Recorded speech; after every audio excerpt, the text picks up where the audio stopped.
Hello. This is going to be a little bit different wood grain using white electrical tape, brown alcohol ink from Hobby Lobby, and just a brown base cup. And I'll show you why I'm doing this combo right now. So a couple months ago, I experimented with pink electrical tape and wood grain. And this is how that turned out.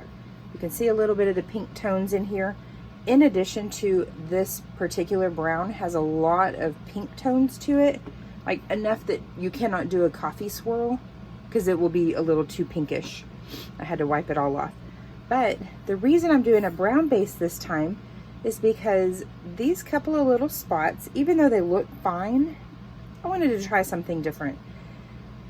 This is where the electrical tape separated just a little bit too much, probably from the heat of the curing epoxy.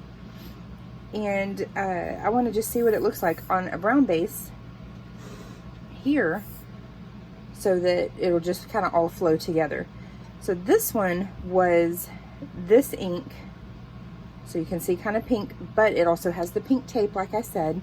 But I also took my Tim Holtz, I think it was Mermaid, and I just did a few spots here and there. Those ended up turning a little bit different than teal, but that's okay. No big deal at all. It's still beautiful, and I love this with her logo on there. But anyways, so that's what we're gonna do, is cut all these different lengths. They don't have to be perfect. They can be all different lengths. You can make it look like a brick wall, whatever. So that's what we're gonna do. And then I'll come back and I'll show you the ink part. My eyes are definitely crossed now. So that's where I'm gonna leave this. And I'm gonna grab my chip brush, some gloves, and my ink, and we're gonna go all over it just like we did on the other version. Just a little bit on your brush, and just like that, all the way around, just like you would any other wood grain. Be sure to get the wood grain or the ink right there on the paint, just because you want it to kind of blend a little bit better. You don't want like a solid chocolate line like that.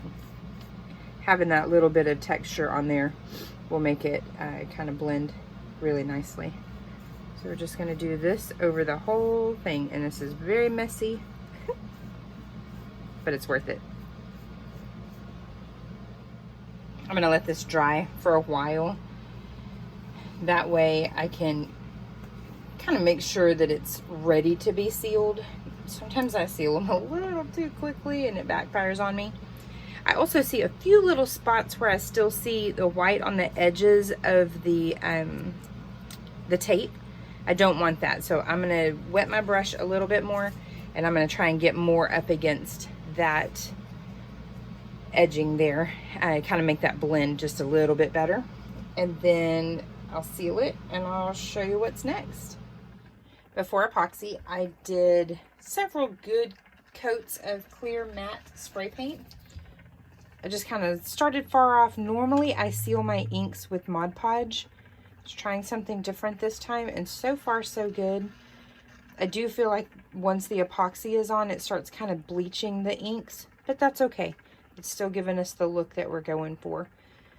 At the moment, I only have the one layer of epoxy on here. So I'm gonna let this cure, do another coat, and then we'll see what it looks like. All done, looks pretty good. Needs another layer of epoxy, and then whatever design I decide to go with, whatever. But a quick recap, we used white electrical tape. I just got this at Home Depot for like $3, something like that. My regular brown ink, chocolate to be specific, from Hobby Lobby. I usually don't love this because it often turns pink, but I think that's only when it's mixed with epoxy.